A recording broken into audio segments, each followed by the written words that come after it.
Muy buenos días a todos. Gracias por despertar temprano y escucharnos.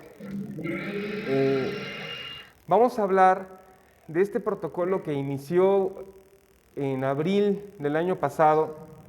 ¿Sí? Empezó todo, como muchos de ustedes saben, a los que están aquí conmigo en el auditorio, que son muy poquititas personas, empezó como una pregunta y esa pregunta se transformó en más preguntas y en empezar a tener respuestas, ¿sí? A buscar respuestas. Bueno, no sé si me escuchen bien con el cubrebocas, si no, ¿sí me escuchan bien aquí? Espero que del otro lado también me escuchen bien. Bueno, no es presentar los resultados porque los resultados ya están, pero sí es darle un poco más de información a la comunidad médica que no me escuchó en las dos sesiones pasadas. Hablo las sesiones de junio y julio, ¿sí? Pero sí hemos encontrado cosas muy interesantes a 9 meses de esto, ¿sí? Y para las personas que están aquí haciendo el favor de acompañarme, gracias. No voy a permitir en esta ocasión que me interrumpan hasta el final de la sesión, por favor. Bueno, protocolo de investigación. Este es un ensayo clínico. ¿Sí? El título es un enfoque alternativo en el manejo para pacientes con SARS-CoV-2 en la fase inicial de la enfermedad. Esto que pongo aquí como resultados preliminares ya no son tan preliminares, ya son resultados reales los que tenemos. ¿Cuál es el planteamiento del problema? El día de hoy, inclusive cuando esto lo presentamos en junio, hoy, enero del 2021, ¿sí? Hemos encontrado y hemos observado que hay diferentes esquemas de manejo, ¿sí? Me ha llamado la atención no solamente en los pacientes que llegan a nosotros con diferentes recetas de diferentes especialidades y no hay un consenso. O sea, dentro de los mismos especialistas que tienen a su cargo el manejo de esos pacientes, no hay un consenso. Hay una diversidad de medicamentos, dan prácticamente de todo lo que se les pone a la mano, y esto creo que es hasta cierto punto comprensible en el hecho de que no hay un protocolo, no hay alguien que haya dicho esto es lo que tenemos que hacer y sobre esto nos movemos, ¿sí? Si un infectólogo lee que la colchicina es buenísima para esto, ese infectólogo da la colchicina a sus pacientes. De tal manera que hoy día vuelvo a pedir que dejemos un poquitito no sé si sea adecuado dar el término arrogancia, sino tener humildad en poder entender esto que les voy a plantear. En las dos presentaciones pasadas lo abrí a todo el grupo médico y hubo un grupo de todos los médicos de aquí del Hospital Ángeles que nos hicieron caso, que aplicaron este esquema de manejo y los resultados que yo presenté en ese momento, lo mejor de todo es que fueron replicados por estas otras médicos. Y eso es lo interesante de esto y lo increíble. Bueno, el punto de este problema es reducir no solamente el alto índice de ingresos hospitalarios, sino el incremento del número de muertes. Para México, esta mortalidad es tan alta, arriba del 10% en aquel entonces, cuando a nivel mundial es alrededor del 2%. Entonces es establecer un nuevo esquema de manejo para pacientes con SARS-CoV-2 en la fase inicial de la enfermedad. El objetivo general es establecer un nuevo esquema de manejo médico para pacientes con SARS-CoV-2 en la fase inicial. Nuestro objetivo secundario es buscar un consenso general dentro del grupo médico para difundir este protocolo de manejo. Nuestro campo de estudio es todo aquel paciente confirmado o con sospecha clínica de ser portador de SARS-CoV-2, ¿sí? Sobre todo en la fase aguda de la enfermedad, y que por voluntad propia decida participar del protocolo. Nuestras palabras claves al día de hoy siguen siendo las mismas y agregué un antibiótico adicional a este protocolo, que es la indometacina, la mantadina, rimantadina, la citromicina, el levofloxacino y la claritromicina. La justificación, eso es muy importante. Ante una catástrofe humanitaria jamás deben ser vulnerados los protocolos de bioseguridad de cada ser humano. Nunca olvidar ese principio ineludible de primero no dañar. Bajo esta premisa fue que se realizó un análisis cuidadoso de cada uno de los medicamentos propuestos de este protocolo, los cuales ya han pasado un escrutinio científico en diferentes ramas, en diferentes patologías, en diferentes entidades. Medicamentos que por el paso del tiempo han sido patentados y autorizados por la FDA. Es en base a estos fundamentos y a estos principios de bioética que cada ser humano tiene derecho, es proponer un esquema nuevo, diferente a lo establecido, para tratar de controlar esta catástrofe que hoy nos está afectando a todos. Existen diferentes esquemas de manejo al momento que no han logrado disminuir no solamente el ingresos hospitalarios, sino la mortalidad misma por esta enfermedad. Todos los protocolos orientados en un inicio iban orientados al soporte vital del paciente con COVID. ¿Sí? Finalmente, la culminación de este proyecto es lograr ese bienestar individual y social que necesitamos hoy día. Ya hoy día, en todos nuestros hogares, ya en todos, inicialmente era anecdotario, pero hoy día ya tenemos familiares, amigos, compañeros, sobre todo compañeros de trabajo, que desafortunadamente esta enfermedad nos ha cobrado muy, muy alto. Este virus del SARS-CoV fue descrito por primera vez en 1960. Fue descrito dentro del grupo de los virus de la gripa, que en aquel tiempo eran los causantes de las enfermedades de vías respiratorias. Se han descrito 4 subtipos de este agente. Las características ya todo el mundo lo sabe, no me voy a detener mucho en este tipo de información, porque quiero darle relevancia a la metodología que en las sesiones pasadas por cuestiones técnicas se brincaban las diapositivas. Cuando fue identificado por primera vez este agente, el SARS-CoV-1, fue en el 2003 en Asia.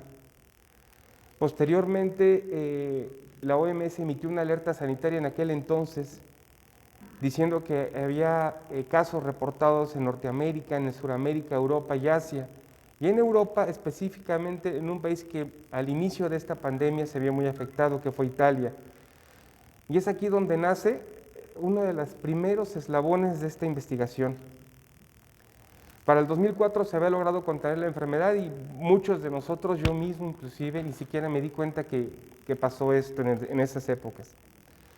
Para septiembre del 2012 hay un nuevo brote de esta enfermedad y se describe en Arabia Saudita y le llamaban el síndrome de estrés respiratorio del Medio Oriente. En el 2014, en estas mismas épocas, se identificaron 2 casos en Estados Unidos y un nuevo, valga la expresión, un nuevo brote de esta enfermedad en Corea del Sur. Y así nos vamos hasta el año pasado, en el antepasado, 2019, cuando se reporta en Wuhan esto que hoy nos afecta. Esta diapositiva ya muchos de ustedes la conocen y la voy a resumir muy simple y sencillamente. Este virus entra en nuestro cuerpo, se une a nuestros receptores AC2, hay replicación viral, salen al torrente y desencadenan toda la cascada de inflamación. Este proceso inflamatorio severo que ocasiona esta enfermedad, en un principio le hablaban o le decían que esto era un problema de una neumonía típica, ¿sí? Pero la realidad y a través del tiempo y de afortunadamente estudios en necropsia en pacientes encontraron que el daño no era tanto por un problema de infiltrado pulmonar, sino era por un daño a nivel endotelial que favorecía microtrombosis prácticamente en todos los órganos de nuestro cuerpo. ¿Dónde encontramos nuestros puntos principales de acción en esta enfermedad? Cuando me puse a leer sobre esto, ¿sí?, había muy poquita información. Pero de la poca información que había, y esto fue porque dije, en algún momento, como endoscopista, esta enfermedad me va a brincar. Y estoy hablándoles de principios de marzo del año pasado. ¿Sí? Entonces había que conocer primero a lo que nos estábamos enfrentando.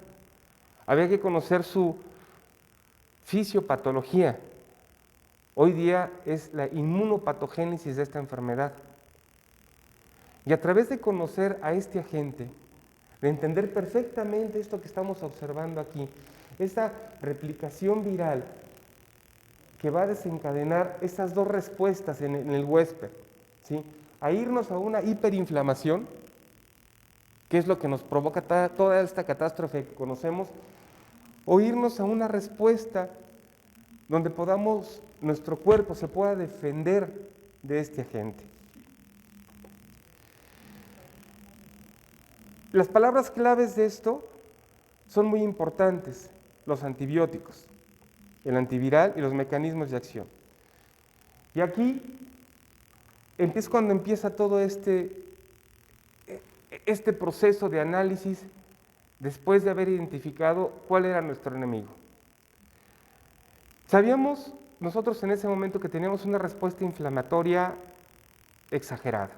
Esa respuesta inflamatoria exagerada era lo que nos llevaba a que finalmente el paciente muriera, ¿sí? Y las reglas del manejo del SARS-CoV-2, a pesar de que no había mucha información, la Organización Mundial de la Salud, ¿sí?, estableció varias cosas. Primero nos dijo, estoy hablándoles de marzo, abril del año pasado, no se pueden utilizar antiinflamatorios esteroideos en pacientes no hospitalizados. Esta fue la primera regla que dijo la OMS. Está indicado el uso de antiinflamatorios esteroideos únicamente para el paciente hospitalizado, por las complicaciones y las consecuencias que implica dar un agente para bloquear esta respuesta inflamatoria. Esa fue la primera regla que dio la OMS. Entonces no podía yo utilizar lo que los japoneses en su inicio dijeron, hay que utilizar dexametasona. ¿Por qué? Vuelvo a repetir y es importantísimo, no puedo rebasar los principios de primero no dañar al paciente. Si la OMS me dice, no puedes utilizar esteroides ambulatorios, no los voy a utilizar. Pero entonces necesitaba yo un agente para controlar esa respuesta inflamatoria. Y entonces vino a mi mente el manejo de la indometacina. La indometacina, como endoscopista, tengo 20 años manejándola, bueno, 20 años partiendo de la residencia. Pero vamos a ponerlo 18 años en el manejo de este antiinflamatorio. Este antiinflamatorio tiene dos características fundamentales. Bloquea las dos vías de la cascada de la inflamación, la lipoxigenasa y la ciclooxigenasa. Y en la ciclooxigenasa, si yo bloqueo esa vía, prácticamente estoy logrando detener toda esa cascada de inflamación. Entonces ahí tengo mi primer agente de manejo de este protocolo, la indometacina. Un agente antiinflamatorio no esteroideo que me bloquea las dos vías, la indometacina. ¿Qué pasa con la indometacina en este proceso de investigación y cuando empezamos a manejar pacientes? Tengo una compañera, muy buena amiga mía, que desafortunadamente a su familia y en una reunión a todos hubo una infección ahí. Y le decía a la doctora Madrigal, le digo, no tengo cómo comprobarlo, pero en base a observación, que ese es el principio fundamental de toda la investigación, simple y sencillamente observar, sentarnos a ver el comportamiento de las enfermedades. Así nació la investigación, en base a la observación. Le digo a la doctora Madrigal, no sé por qué, no sé cómo, no tengo manera de explicarlo, pero parece ser que el secreto de la respuesta tan favorable que hay en estos pacientes es la indometacina. Bueno, ok, ya tenía yo el primer agente, el antiinflamatorio. Ahora vamos con un antiviral. Para abril del 2020 ya habían utilizado todos los antivirales que se puedan imaginar. Antivirales, retrovirales, interferones, Y todos los trabajos que salían, no funciona, no funciona, no funciona, no funciona, no funciona. Y me llamó la atención que en este proceso de investigación dije, bueno, ¿por qué no han utilizado un antiviral que es más viejo que yo, que es la amantadina? ¿Sí? La amantadina se empezó a utilizar o fue autorizado por la FDA en 1965. ¿Por qué no lo han utilizado? Y entonces me pongo a investigar sobre la amantadina, si había algún uso, y me encuentro, para sorpresa mía, pero al mismo tiempo reconfortante y reconocer que dos investigadores en Veracruz, biólogos, le dicen al mundo, la rimantadina y la amantadina es un perfecto agente antiviral para el SARS-CoV-2. Nos dicen inclusive, cuando se unen las dos cadenas de RNA, el del virus y el de nuestro cuerpo, utilizan puentes de hidrógeno y le dicen al mundo, señores, la amantadina rompe esos puentes de hidrógeno y nos dicen específicamente dónde. Pero desafortunadamente, ¿qué creen? Son mexicanos. Nadie les hizo caso. Bueno, ya tenía un agente antiinflamatorio, ya tenía mi agente antiviral, bueno, ahora necesitábamos un antibiótico. ¿Sí? Cuando empezó todo este trastorno de la humanidad, empezaron a salir el antibiótico que utilizaron a nivel mundial desde Wuhan, en Europa, sobre todo los españoles, los italianos, los franceses y alemanes, fue la citromicina. Y las preguntas que yo me hice en ese momento, bueno, ok, ¿qué es lo que están haciendo con este antibiótico? ¿Es profiláctico para evitar que la microbiota pulmonar nos dañe? ¿O es un inmunomodulador, como se ha descrito en algunas enfermedades respiratorias? Ya en su momento se cuestionó eso. Y digo, ok, perfecto, vamos a utilizar la citromicina. Pero hay algo muy interesante. Necesitaba yo alternativas en el antibiótico. ¿Por qué? Porque si me resulta que el paciente me dice, soy alérgico a la citromicina, ¿qué hago? ¿Qué le doy? Entonces utilicé una quinolona, el levofloxacino. ¿Para qué? Para tener una alternativa, así un paciente nos decía, soy alérgico a la citromicina. En este seguimiento de pacientes y seguir leyendo, tener información de lo que estaba saliendo, a finales de agosto aparecen trabajos de investigación donde nos dicen que el uso de la claritromicina, ¿sí?, no solamente tiene ese efecto para evitar una coinfección asociada al COVID, sino que también tenía un efecto inmunomodulador y fue la claritromicina. Agregué la claritromicina a este esquema. ¿Sí? ¿Por qué? Es muy simple por qué la agregué. Porque si te están diciendo a nivel mundial que funciona, ¿sí?, no puedes jugar con la vida de las personas, de los pacientes y sobre todo de amigos y familiares muy cercanos que se infectaron. Vamos a utilizar la claritromicina. Y ahí tengo ya el protocolo de manejo.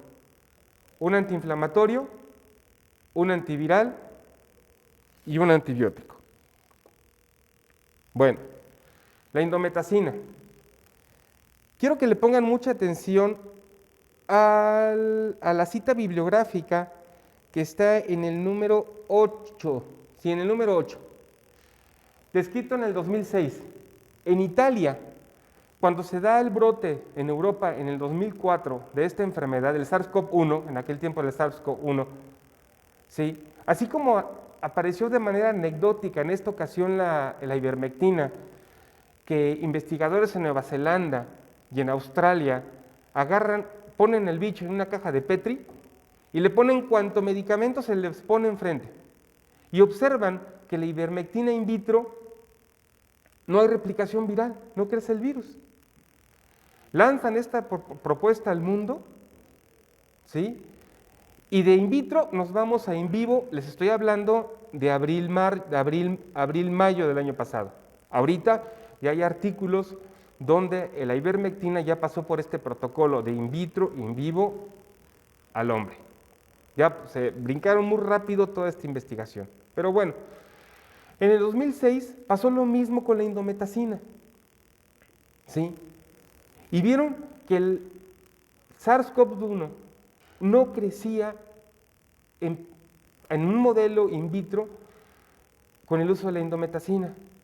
Se fueron a nivel experimental en perros, ¿sí?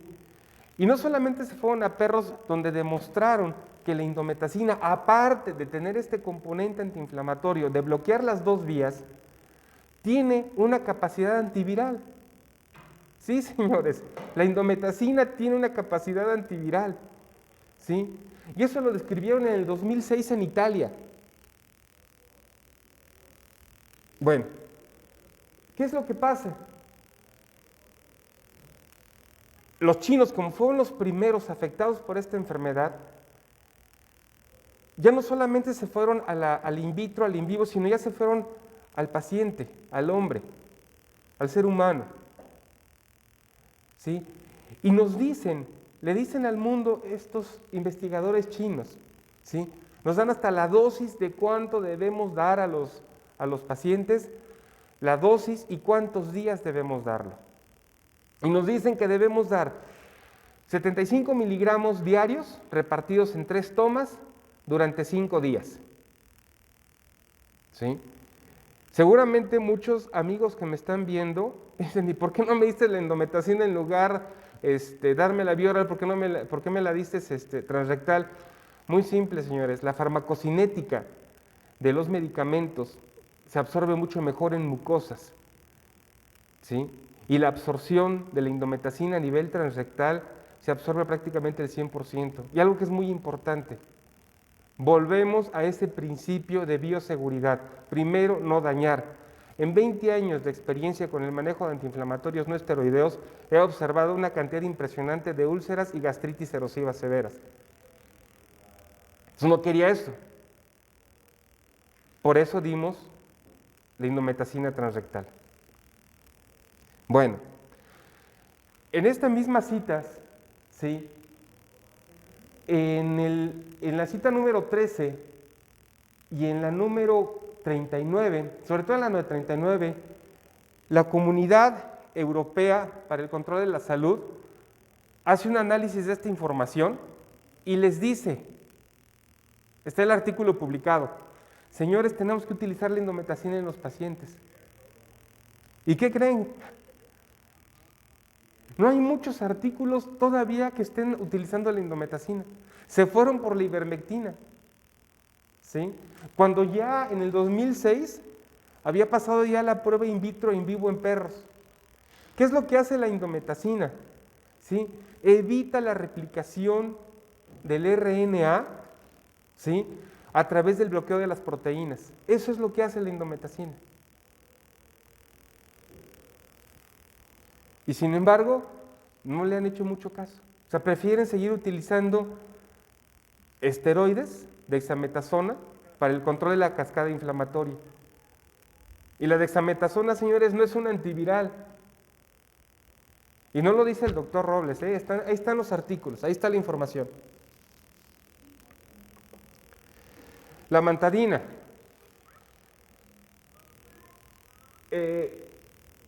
La cita número 2 nos habla de estos, yo sí lo voy a decir, ya, y ahora sí no tengo miedo, ya después de 9 meses, ¿por qué carajos no le hacemos caso a este par de mexicanos? Y sí me molesta, ¿por qué? Porque le están diciendo al mundo cómo podemos utilizar un antiviral que nos ayude en el control de esta enfermedad. Y nadie le hizo caso a este par de mexicanos. Si fuera John Smith, y no sé, se me ocurre pensar, Juana de Arco, a lo mejor sí les hacen caso. Estas personas nos dicen, ¿dónde actúa la amantadina? La amantadina, después de que se unen las dos cadenas de RNA, al romper los puentes de hidrógeno en la alanina 30 y en la glicina 34, Ahí es como yo rompo esa cadena viral. Si esos dos RNAs, el viral y el de mi cuerpo, de mi citoplasma, se fragmentan, ya no hay replicación viral. Y entonces, ¿qué hago? Es darle la oportunidad a mi cuerpo con un antiinflamatorio que también es antiviral, y este antiviral ayudarnos. Ahora, ojo, señores, ¿saben cuánto cuesta el Remdesivir en el mercado? ¿Saben cuánto cuesta una caja de triple viral en el mercado? Arriba de 70,000 pesos. ¿Quién carajos tiene 70,000 pesos en la bolsa para desembolsarlo cuando este medicamento les cuesta 110 pesos? Ah, pero fueron 2 mexicanos los que dijeron, utilicémoslo. Nadie les hizo caso. Bueno, yo sí. Bueno. La metodología, aquí me voy a tardar un poquitito. Hay que plantear una hipótesis. En base a los resultados obtenidos, es reducir el número de ingresos hospitalarios y buscar una tasa de mortalidad de pacientes con SARS-CoV-2 por lo menos a lo descrito a nivel mundial. No la mortalidad que tiene México, que nos estamos, nada más porque no tenemos el índice poblacional de Norteamérica o de Brasil, estaríamos, les juro, que en primer lugar. ¿Sí? Estos criterios de inclusión: género, masculino, femenino y transgénero.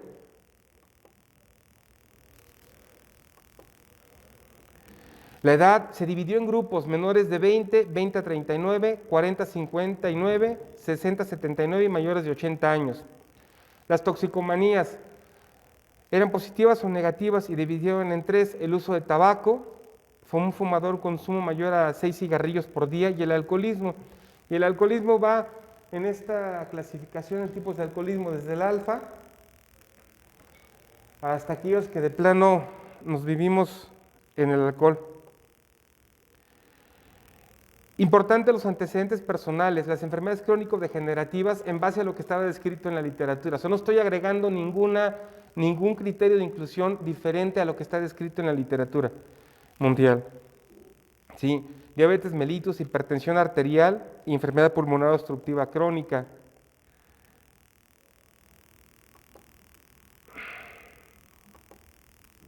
La obesidad, utilizamos el índice de masa corporal para hablar de nuestros pacientes obesos con sobrepeso y obesidad mórbida. Las enfermedades autoinmunes, aquí fue donde nació toda esta pregunta. ¿Sí? Muchos de los pacientes que estaban descritos en la literatura mundial nos decía había obesos, hipertensos, en fin, pero algo que me llamó mucho la atención es que no reportaban, o por lo menos el número de muertes con pacientes con enfermedades autoinmunes no aparecían en los protocolos, en los estudios de investigación que había. ¿Qué estaba pasando con estos pacientes? ¿Por qué el paciente con artritis reumatoide, lupus eritematoso, enfermedad de Sjögren, esclerodermia, no tenían daño? O por lo menos no manifestaban como un paciente normal. Tú esperarías que un paciente inmunocomprometido le fuera peor que a un diabético o un hipertenso, y no. Era diferente el comportamiento. Aquí fue donde nació esto. Y entonces, ¿qué encontramos en estos pacientes? ¿Cuál es la característica en común que tienen estos pacientes que tienen una respuesta inflamatoria modulada? Hay una inmunomodulación de estos pacientes. Por eso fue que en un principio Trump les dijo al mundo, la cloroquina funciona para controlar esta enfermedad. ¿Sí? Y aquí hay algo bien interesante, pero de veras bien interesante. La OMS dice, la cloroquina no funciona, no sirve. Ojo, nos dice no funciona, no sirve como un agente para controlar la replicación viral, pero nunca nos dijo, o nunca le dijo a la comunidad médica que podía modular la respuesta inflamatoria. ¿Sí? Y entonces, ¿qué pasó en mayo, junio? Ya la cloroquina no la vendían porque había una compra desmedida por compras de pánico. Todo el mundo compraba la cloroquina en las farmacias y se la empezaba a automedicar. Así es nuestra cultura como mexicanos. Nos empezábamos a automedicar con la cloroquina. Y si ustedes observan el comportamiento de la curva en México, ¿sí? Sí íbamos en ascenso, pero no habíamos tenido un disparo tan impresionante de la enfermedad. Y es una hipótesis observacional. Ojo, no estoy haciendo ninguna aseveración, pero es una hipótesis que dejo ahí. En el momento en el que bloquean la venta de la cloroquina, ¿qué pasa? Se dispara más la enfermedad. Es una hipótesis observacional, ¿eh? No estoy haciendo ninguna aseveración sobre esto. Bueno, nuestros criterios de exclusión. Pacientes que no acepten el tratamiento. Alergia a los medicamentos base del protocolo, que es la indometacina o la amantadina rimantadina. Que suspendan el tratamiento, que no cumplan la base del protocolo como está descrito en los primeros 15 días de la enfermedad. Pacientes con insuficiencia renal aguda, mujer en cualquier estado de gravidez, mujer lactando, ¿sí? Y aquel paciente de falla al tratamiento médico que por sus condiciones de salud y de seguridad requiera de un manejo hospitalario. Las variables, ¿cómo las definimos? Las variables dependientes, la mejoría clínica, no ataque al estado general, recuperación de olfato y del gusto, una saturación de oxígeno, sin oxígeno mayor a 90, ¿sí? Sin fiebre y que no haya cefalea. El tiempo de recuperación, esta mejoría clínica, ¿cómo la evaluamos? Menor a 72 horas, mayor a 72 horas, una semana, 15 días, un mes. Nuestras variables independientes, la indometacina, dosis de 100 miligramos por las noches durante 6 días. La amantadina, dosis de 100 miligramos cada 12 horas los primeros 15 días y dosis de 100 miligramos una diaria por los siguientes 15 días. ¿Por qué este protocolo de manejo? Por la farmacocinética y la farmacodinamia de estos medicamentos. ¿Por qué 6 días la indometacina? Porque si yo prolongo el uso de la indometacina, que se puede permitir hasta 15 días, se puede permitir hasta 15 días, no todos sabemos la calidad de riñón que tenemos hasta que no vamos con el buen amigo nefrólogo. Y tengo un muy buen amigo nefrólogo, el doctor Ernesto Sabat, que un día me puse a platicar con él. Este es un genio loco de la farmacología. Y le digo, oye Ernesto, quiero hacer esto. ¿Cuál sería mi rango permitido? Dice, no más de 7 días. Perfecto, 6, punto. Me bajo 1. ¿Sí? Esto es para evitar ese daño renal por el uso de la indometacina. Los antibióticos, la citromicina, levofloxacino y claritromicina, en monodosis, una diaria por 15 días. ¿Por qué 15 días? Porque los primeros trabajos de investigación que nos hablaban del comportamiento viral en nuestro cuerpo nos decían que había una replicación de 3 a 9 días. Después nos dicen, no señores, hay casos que se presentan hasta 15 días. Y hubo al finales de mayo que nos decían un mes, 30 días. Por eso es que se define este tiempo de manejo. Por esa razón definimos estos tiempos, en base al comportamiento del virus. O sea, no es una ocurrencia, no, es el comportamiento del agente viral y en base a la farmacocinética y farmacodinamia de estos medicamentos. En el caso de que algunos pacientes presentaran diarrea, porque está descrita la diarrea como parte del cuadro clínico, utilizamos un antiséptico intestinal, nifuraxonida o rifamicina, para el control de la diarrea. Resultados. Así se distribuye nuestra población, más hombres que mujeres. Bueno, esos son nuestros resultados que hemos observado a 9 meses de investigación.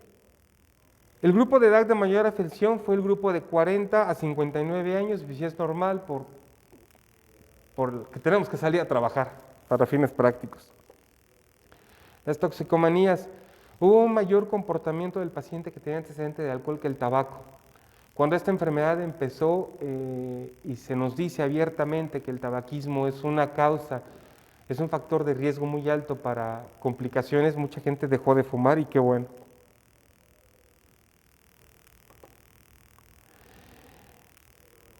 En cuanto a la diabetes mellitus, afortunadamente, y creo que es bastante bueno, la mayor parte de nuestros pacientes tenían un control adecuado de sus glucemias. La hipertensión arterial también la mayor parte de ellos controlados con medicamento, sin una hipertensión leve. ¿Cómo observamos la presentación clínica?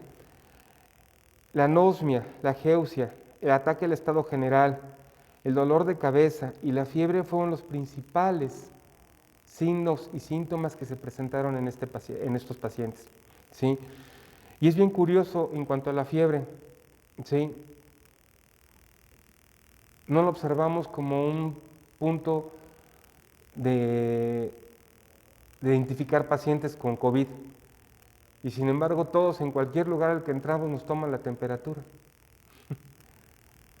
Yo creo que la fiebre no, esas pistolitas con las cuales nos quitan los malos pensamientos, no funcionan, no se deberían de utilizar. Y establecimos nosotros nuestra triada: el ataque al estado general, la pérdida del olfato y el gusto, y el dolor de cabeza. Estos tres signos y síntomas son lo que nos permitieron encontrar en la mayor parte de los pacientes. Las pruebas diagnósticas, por PCR, la mayoría, pruebas rápidas, un 37%. La mejoría clínica. La mejoría clínica, la mayor parte de los pacientes refería a una mejoría clínica en las primeras 72 horas de manejo, ¿sí? Cuando iniciamos este protocolo, lo comenté, si un paciente llegaba a nosotros con dificultad respiratoria, dependiente de oxígeno y con saturaciones de menos de 85, no entraban en este protocolo. ¿Por qué? Porque era un protocolo diseñado para prevenir las complicaciones de esta enfermedad, ¿sí? Les voy a platicar más adelante qué pasó con estos pacientes. La vez anterior, la mayor parte de las gentes que tienen un poco la idea de la investigación, me decían, yo debía tener un grupo control de esta enfermedad. Y se los pongo a ustedes, a aquellos que me hicieron este comentario. Si tú te estás dando cuenta que un protocolo de manejo está funcionando, ¿tú serías capaz, si tus dos padres están enfermos, a uno darle placebo y a otro darle el protocolo de manejo? ¿O serías Poncio Pilato si te lavas las manos? No, señores. No. ¿Qué es lo que me respalda para no tener un grupo control placebo? Muy simple y sencillamente, los protocolos de Ginebra, ¿sí? Ante una catástrofe humanitaria, ante una enfermedad que está matando gente y que cada día sumamos más, no puedo jugar a hacerse mi Dios, mi Dios. Si estoy observando que tengo un comportamiento adecuado con este esquema de manejo, por eso el protocolo dice es un ensayo clínico, señores. Para los que saben un poco de metodología científica, ¿sí? Un ensayo clínico no necesariamente tiene que tener un grupo control con un placebo, ¿sí? Para aquellos que se preguntan cómo le autorizaste al paciente, muy simple y sencillamente por la idiosincrasia de los medicamentos. Es decir, si tengo un paciente con alergia a levofloxacino, pues en automático su misma idiosincrasia a los medicamentos va aleatorizando a los pacientes. Y esto por cuestiones de metodología. Pero además es muy importante esto, señores. No podemos jugar con la vida de los pacientes. Hoy mismo se están implementando esquemas de vacunación. Yo tengo muchas dudas y muchas reservas sobre esto, ¿sí? Y si ustedes son tan críticos, fíjense muy bien, fueron muy críticos con este trabajo de investigación que si bien el tratamiento te lo tomas no te va a hacer ningún daño, fueron muy críticos por decirme, ¿por qué no tienes un grupo control placebo y doble ciego? ¿Por qué con las vacunas sí lo hacen? ¿Por qué en el desarrollo de una vacuna de 6 meses sí lo puedes hacer? Y ya empieza a haber descripción de problemas serios con las vacunas. Eso se los dejo allí a su criterio, ¿sí? Si vamos a ser críticos, vengan a sacar este lado. De veras, es en serio. Les presto este saco talla 40. Y veamos si es lo mismo criticar desde allá a venirse acá de este lado. ¿Qué encontramos? En el grupo A, ahora sí ya me permití poner grupos, señores. Si usted querían grupos, pues ahí les van los grupos. ¿Sí? En el grupo A, de los aquellos pacientes que se utilizó acitromicina, indometacina y remantadina, la mejoría clínica se presentó en los 24 días, con un promedio de 15 días más o menos. En el grupo B, de levofloxacino, indometacina y remantadina, la mejoría clínica se presentó en los 15 días. Al término del antibiótico, el paciente ya estaba muy bien, con un promedio de 9 días en el sentirse cómodos, no depender de oxígeno, no tener esa dificultad respiratoria. En el grupo C, que incluía la claritromicina, a finales de agosto a la fecha, ¿sí? La mejoría clínica se prolongó un poquito más, fueron hasta 27 días, con un promedio de 24. ¿Sí? Y algo que les preocupó mucho a los pacientes, mucho a los pacientes, ¿sí? No les preocupaba no oxigenar, no les preocupaba la dificultad respiratoria o el jadeo que tenían que hacer para controlar su capacidad de respirar. No les preocupaba eso. ¿Saben qué les preocupaba? Que no olían y que no percibían el sabor de los alimentos.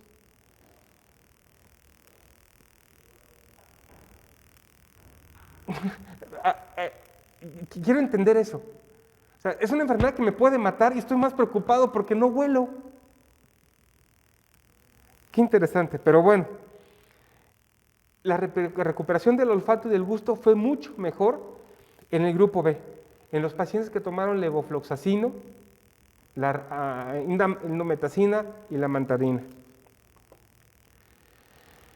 Hasta ahorita son 363 casos estudiados. Ningún paciente utilizó apoyo hospitalario, excepto uno con diabetes descompensada en un principio. Y no fue por dificultad respiratoria, fue por una glucemia central de 453.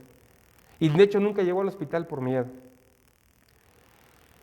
Si este trabajo no funcionara, si este esquema de manejo no estuviera funcionando, debería tener un 47% de pacientes hospitalizados. Solo 2 pacientes se hospitalizaron y fueron eliminados del protocolo. ¿Por qué? Varones arriba de 60 años de edad que no quisieron ponerse la indometacina porque se sentían ultrajados. Esa fue la razón que me dieron. Los 2 pacientes terminaron intubados en diferentes hospitales y los 2 murieron, pero fueron eliminados del protocolo. Mi mortalidad. Yo tendría que tener un 19% de pacientes muertos. Y estoy hablando en base a la tasa de mortalidad a nivel mundial, no de México, mundial. ¿Sí me explico? Es decir, una mortalidad alrededor del 19%. No tenemos ningún muerto hasta ahorita. ¿Sí? Algo que es muy interesante y que también lo hemos establecido, porque no solamente me preocupa el paciente, el caso, me preocupan los contactos, los familiares en primer grado. Al día de hoy, se hace una profilaxis con la mantadina de 100 miligramos diarios. ¿Sí? Esta imagen la dejé así tal cual, porque hace 5 meses les dije que no tenía ningún caso. Hoy sí, señores, tenemos 2 casos. La esposa de un paciente que tuvo COVID, ¿sí?, desarrolló la enfermedad estando en el cuidado de su esposo. En ese momento dejó de ser un contacto para ser un caso y respondió muy bien al tratamiento. Y otro, la hija de una paciente que por cuidar a su mamá también se contagió, presentó daño. Costos e impacto económico. ¿Sí? ¿Cuánto tiene que pasar para pagar un paciente en un hospital privado porque le ayuden a salir de esta enfermedad? 2 millones de pesos en promedio. Y ahorita los hospitales privados aquí en Querétaro, excepto el Ángeles, porque el Hospital Ángeles no es COVID, te piden 1 millón de pesos así de entrada, para que te lo puedan admitir, sin siquiera saber si te lo van a intubar o no. Te están pidiendo 1,000,000 de pesos. ¿Sí? El costo de institución promedio en salud al gobierno le cuesta aproximadamente unos 500,000 pesos por paciente.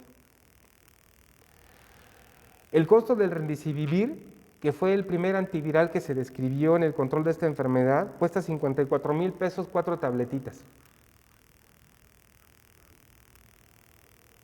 No creo que la gente del campo tenga 100 pesos en su bolsa y sin embargo pueden utilizar el Remdesivir. Digo, caray, si no les impacta todo lo que se ha descrito hasta ahorita, pues por lo menos en el costo, ¿no creen? Y el costo de este protocolo por paciente a nivel comercial, es decir, comprando medicamentos tal cual, 900 pesos. Si los compramos genéricos, porque afortunadamente los hay genéricos, 450 pesos. El comportamiento de la enfermedad y de la población. Estas son observaciones que hemos visto hasta el momento. De 9 meses que llevamos trabajando en este protocolo, no hemos tenido un caso de reinfección. ¿Sí? Todos los pacientes que han pasado por este protocolo, no ha habido uno que me diga, doctor, me volví a reinfectar. ¿Sí? Casos graves incluidos en este protocolo, ahorita son 18. Ese paciente grave que depende en casa de oxígeno, que tiene una tomografía que dices tú, este paciente ya debería estar intubado, se incluyeron 18. ¿Sí? Porque abrí el protocolo. Dije, bueno, si los pacientes ya están a punto de ser intubados, van a llegar a un hospital donde prácticamente ya van camino a despedirse de este mundo, dije, bueno, ¿qué más les puede hacer este protocolo? ¿Sí? ¿Y qué creen, señores? Respondieron. En el paciente grave que está en casa con tanque de oxígeno, con saturaciones arriba, con flujos hasta de 9 litros por minuto de oxígeno, con saturaciones de 85, con taquipneas que dices tú, simple y sencillamente por verlo clínicamente, este paciente debe estar intubado. Bueno, son 18 que llevamos ahorita de mitad de diciembre a la fecha. Ya han respondido favorablemente. Ya no llegaron a una institución a hospitalizarse. Ya no tuvieron que pagar 2,000,000 de pesos para entrar a un hospital. Y partiendo si es que hay camas, que esa es otra de las cosas que estamos empezando a observar ahorita. Y el paciente grave va a pasar lo que en California. Ya los paramédicos en California, si ven un paciente grave, ya ni siquiera lo recogen. ¿Sí? Esperemos no llegar a eso. Se incluyeron en este nuevo esquema 3 casos de pacientes que en abril se infectaron por COVID. En abril les dieron pues, lo que en ese momento se tenía al alcance. ¿Sí? Y hoy día esos 3 casos que se reinfectaron, ¿sí?, respondieron favorablemente, pero sí, cuando tú les preguntas a estas 3 personas, ¿cómo te fue en abril y cómo te fue ahora? Sí, se apega a lo que está descrito en la literatura, les va mucho peor. Tienen mayor daño clínico. 2 pacientes de este protocolo fueron excluidos, decía, hombres por no el uso de la indometacina. Puntos de preguntas hipotéticas en cuestión. A todos los pacientes les pido que inflen globos, porque no todos tienen la capacidad de comprar un inspirómetro. ¿Sí? Y nos hemos dado cuenta en el comportamiento de los que te platican los pacientes, y esto ya no es investigación, son anécdotas, pero es importante tomarlas en consideración. Que a mayor número de globos que inflo, mejor estoy de mis pulmones, y es cierto, señores. Un grupo de profesionales que me llama mucho la atención son los odontólogos, y sé que me están escuchando algún grupo de odontólogos por ahí, y cirujanos maxilofaciales. Solo tengo un caso. Y cuando me voy a preguntarles, amigos odontólogos, compañeros de esta área,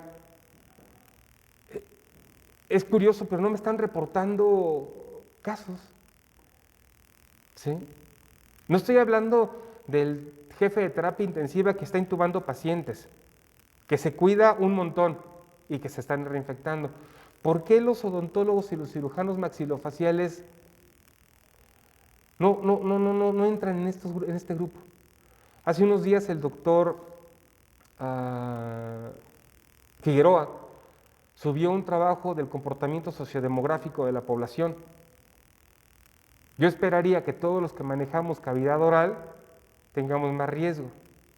¿Qué tienen en común los odontólogos y los cirujanos maxilofaciales en su trabajo, en su día a día, independientemente de la protección que hagan? ¿Sí? Les he preguntado, porque se lo he abierto a esta pregunta, el uso de la clorhexidina. Es algo que no debe faltar en sus consultorios. Vuelvo a repetir, y esto es una pregunta hipotética observacional. ¿Será acaso que el uso de la clorhexidina evite que tengan ellos, es decir, tienen un factor protector por el uso de este antiséptico? Es observacional. Y por último, lo puse en letras rojas, porque sí es preocupante esto. La desinformación es evidente y notoria a un año de la enfermedad. No solamente en el manejo médico, sino en el control también de los contactos. O sea, nos estamos olvidando no del paciente enfermo, sino también del contacto. Y en estos 9 meses de investigación, los pacientes que se acercan a nosotros me dan la receta de lo que les han prescrito, y te encuentras recetas de diferentes especialidades y no hay un consenso en los mismos neumólogos. En los mismos neumólogos no hay un consenso. Y yo quiero de verdad agradecer y les pido una disculpa, mejor dicho, ofrezco una disculpa a los médicos que voy a mencionar ahorita, porque fueron médicos que con humildad, no con soberbia, porque es algo que es muy importante hoy día. Decía Darwin que sobrevive el más fuerte, y no, señores, no sobrevive el más fuerte, también le da y muere. No sobrevive el más inteligente, porque el más inteligente, mientras más le gire la ardilla, desafortunadamente más soberbia tiene. Y eso no le permite abrir su capacidad para otras propuestas. ¿Sí? Entonces, quiero agradecer al doctor Andrei, doctor Miguel Paredes, el doctor Rodolfo Contreras, que sé que me está escuchando por algún lado, al doctor Carlos Hernández Palero, ¿sí? Al doctor Juan Carlos Alcibia, que son médicos que creyeron en esto. ¿Y saben qué? Están reproduciendo los mismos resultados. De eso se trata la investigación. ¿Sí? De que alguien más lo reproduzca y que alguien más te diga, esa es parte del fundamento de la investigación. Que alguien llegue y te diga, oye, ¿sabes qué? Utilicé tu esquema de manejo y no funciona. No estoy diciendo que este esquema de manejo sea mejor que la ivermectina y que todo lo que estoy viendo. No. Estoy dando una alternativa adicional. Pero una alternativa adicional alentadora, basada en principios bioéticos. Ojo, y sí lo voy a decir, no me importa. No estoy dando dióxido de cloro. ¿Sí? Basado en principios bioéticos, en medicamentos patentados que han pasado su proceso de investigación a lo largo de los años. Esta información, para todos los que me están escuchando y me están viendo, está abierta. Y como lo dije en un principio, como dijo un genio del mundo que nadie le hizo caso, Nikola Tesla, no me preocupa que me roben mis ideas, me preocupa que no las tengan. Y de verdad, no el más inteligente sobrevive. Mientras más inteligente, creo que más soberbios nos hacemos.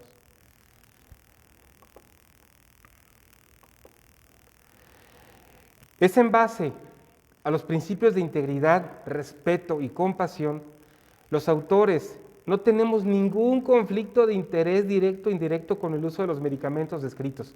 A mí ningún laboratorio me está pagando. Por eso es que no puse nombres ahí, ¿verdad? No, nadie. Me estoy exponiendo aquí solito. Y les voy a decir qué pasa también con los pacientes. Hay gente que te dice, doctor, gracias. ¿Cuánto le vamos a pagar? Hay gente que te dice, gracias a Dios, y se va, y no paga, y no es porque quiera cobrar, o sea, no me interesa cobrar por esto. ¿Sí?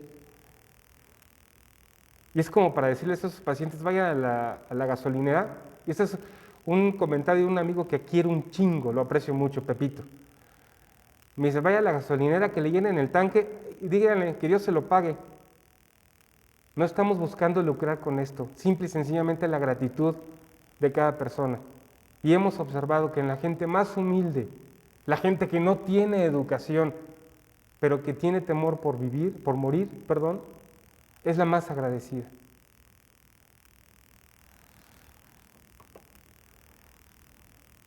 Y por último, no quiero dejar pasar esto sin agradecer a la doctora Diana Castro Paulino por su paciencia para escuchar estas tonterías y a orientarlas. A la doctora María Isabel Lin Olvera por la ayuda técnica, por el apoyo en la capturar pacientes y todo esto. Y al Hospital Ángeles de Querétaro por el apoyo y la logística. Y sé que me prohibieron decirlo, pero voy a decir gracias, Miss. Gracias por el apoyo para grabar esta información. Gracias. Listo, señores. ¿Preguntas? ¿Qué pasó, mijito?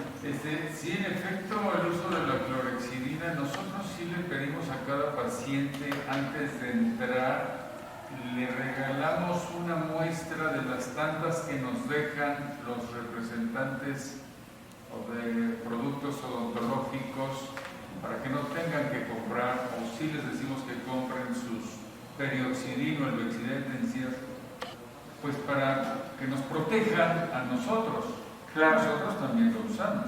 Sí, claro. Pero aparte también somos muy cuidadosos en nuestra vestimenta, en nuestra protección, en los consultorios, cuando hacemos los procedimientos.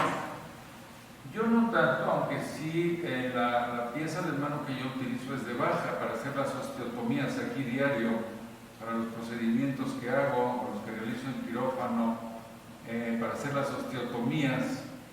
Pero el odontólogo en general, la pieza de mano que utiliza, que es de más de 200 o 250,000 revoluciones por minuto, produce un aerosol, avienta un aerosol muy fuerte. Es que precisamente por eso, Luis, precisamente por eso. O sea, ¿cuál sería la diferencia de un odontólogo o tú como cirujano maxilofacial, ¿sí? Que tenga una diferencia, o sea, yo te lo pondré de esta manera, creo que estás más expuesto tú que el médico de terapia intensiva que está vestido como astronauta y que sin embargo se reinfecta o que se infecta. O sea, hay algo dentro de su entorno que les está permitiendo salir adelante de esto, ¿sí? Hay un término ahí de que hacemos o que están haciendo una inmunidad a través de los años, porque yo creo que no hay profesional en la salud que tenga o que trabaje con el lugar más contaminado del cuerpo humano, que es la boca. Y ustedes a través del tiempo lo hacen, Luis.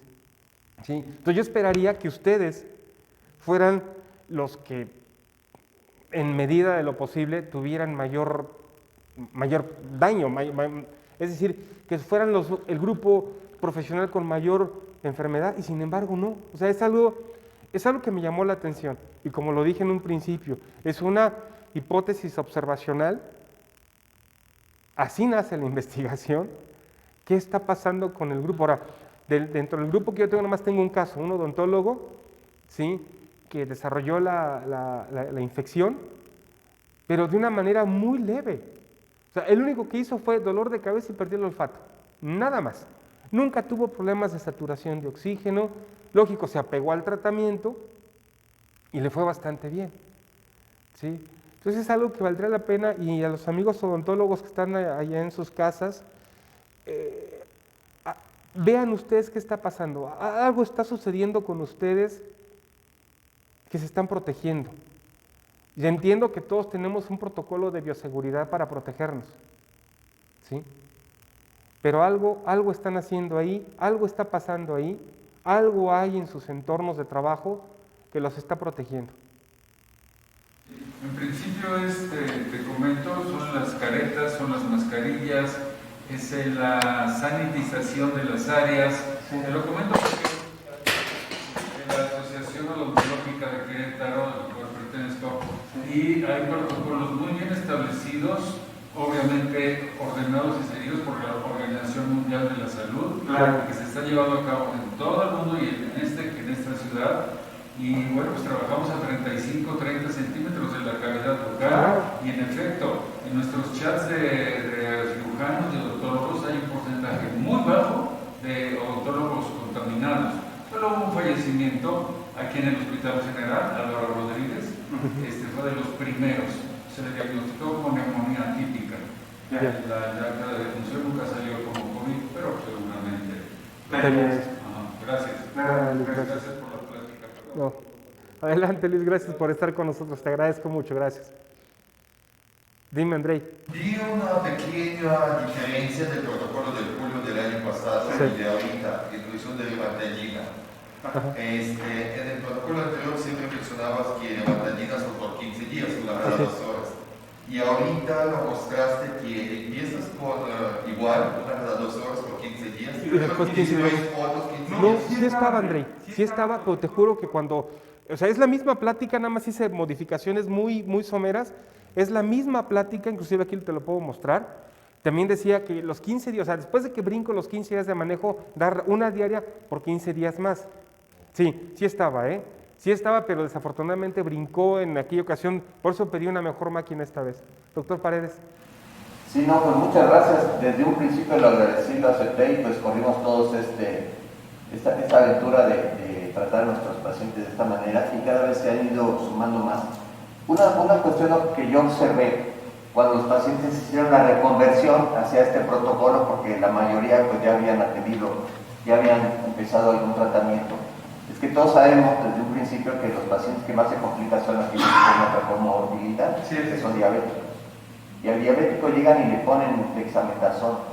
Entonces, eso es hiperglucemiante. Llegaban aquí con 350, 380 de glucosa y eso de por sí los estaba descompensando más, ¿no? Sí, así. Cuando suspendíamos la dexametasona y la convertíamos a indometacina, aunado a todo el manejo que ya por supuesto deben llevar por medicina interna, las cifras de la glucosa se iban regularizando y la función era pues inmediata. En realidad yo no aporté desde el punto de vista estadístico datos para este protocolo, simplemente viví la experiencia y lo sigo atendiendo de tal manera que incluso tengo pacientes que ya hicieron un chat y entre ellos están diciendo comunícate con ellos son todo un equipo de trabajo y obviamente si ese autor, refiriéndose a mí, a un servidor, consideran en un momento dado la intervención de un especialista, de un neumólogo, de un internista, de un infectólogo, pues lo va a hacer en el momento y así lo hemos hecho, ¿no? Claro. Entonces, en realidad, pues qué bueno, muchas gracias, muchas felicidades y efectivamente es un testimonio más y es una evidencia pues también de que eso está funcionando, ¿no?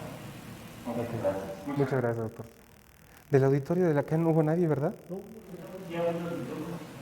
Doctor Rivera, ¿me Sí, escucha? sí, lo escucho. Doctor Rivera del Hospital Luis Martín. Doctor Riverica, ¿cómo está? Buenas tardes. Buen día, perdón. Te felicito, gracias por tu plática y por la información que nos has dado.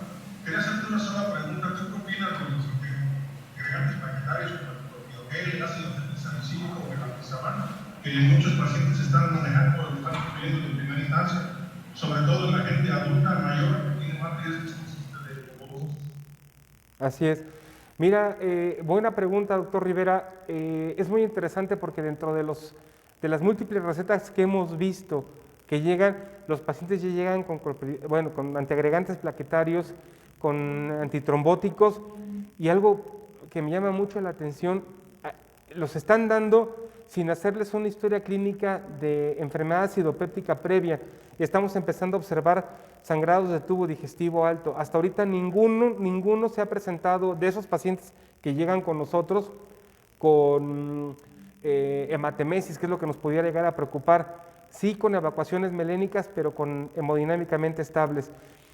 Sí, en un principio de esta enfermedad, se estableció que había que dar antitrombóticos para todos los pacientes, pero yo creo que vale la pena individualizar los casos, a ver quiénes sí tienen riesgos altos de una trombosis, porque en este protocolo de manejo hoy día estamos incluyendo pacientes, por ejemplo, con lesiones valvulares mitrales que toman acenocumarina, o simple y sencillamente pacientes que ya tuvieron infartos y que están tomando ya algún antirradiante plaquetario.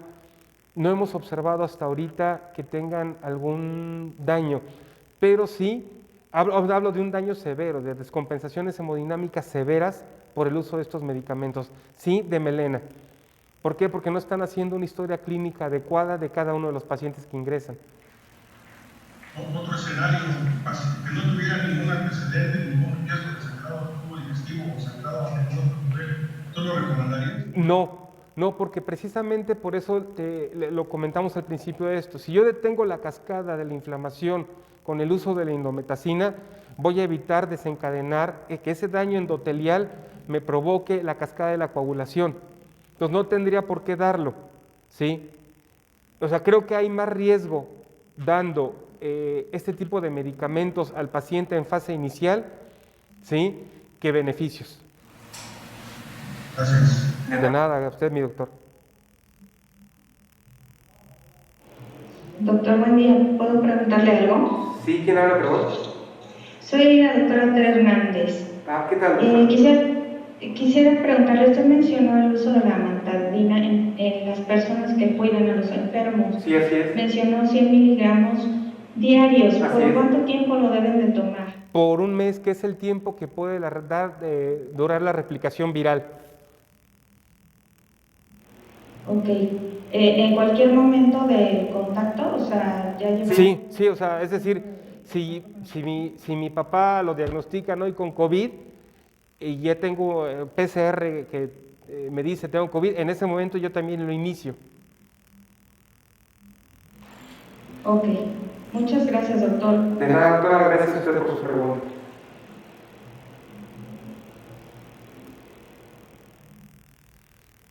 ¿Alguien más?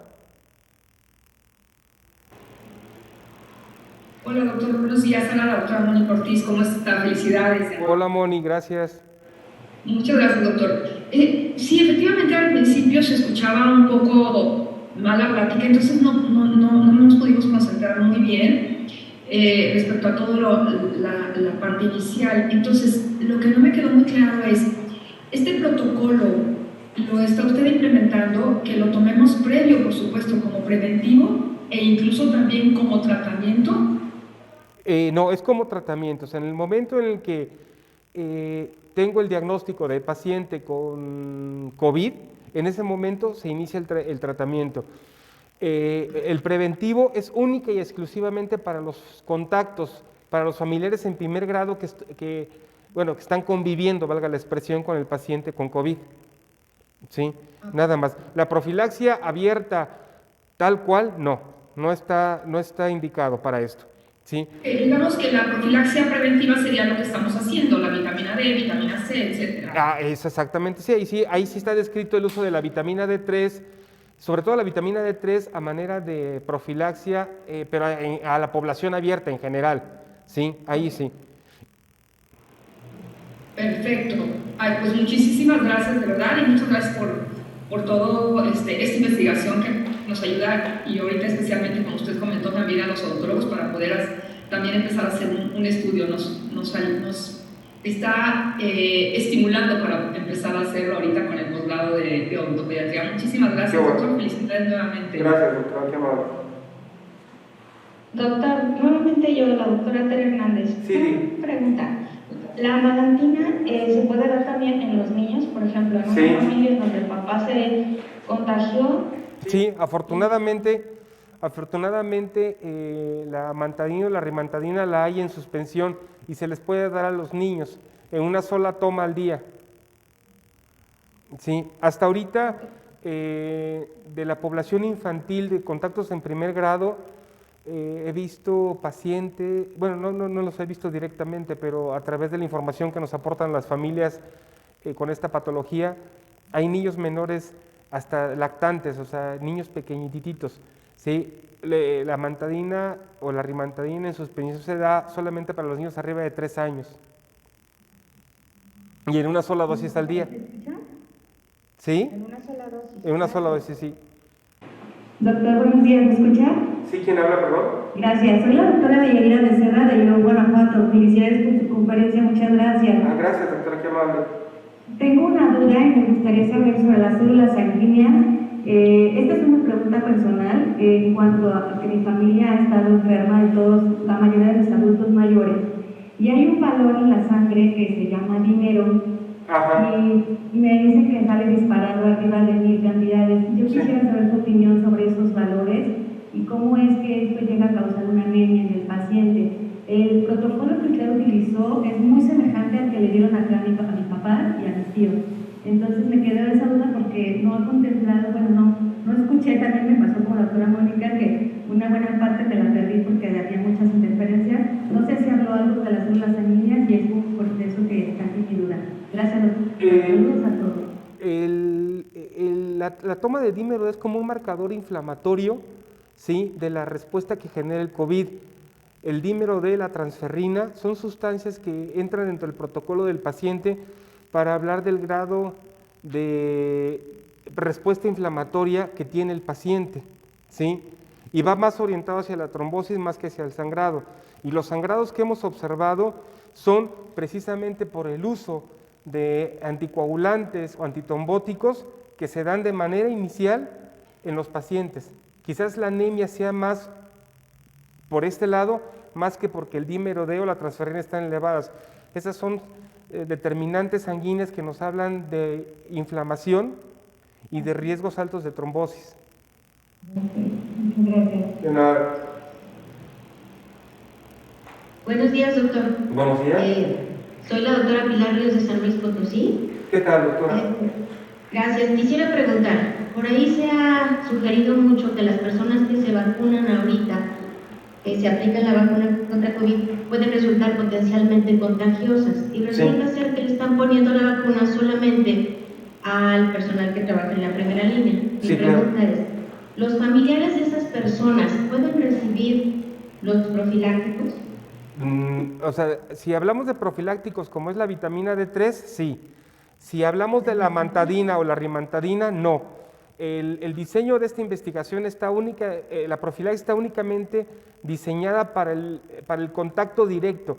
La vacuna como tal, si nos basamos en lo que nos han dicho hasta ahorita, no tendría por qué desarrollarte la enfermedad. Si te la desarrollara, menudo problema se metió el mundo y el gobierno de México con esta vacuna. Muy bien, muchas gracias. De nada, para servirle. ¿Alguien más en el auditorio que quiere hacer alguna pregunta?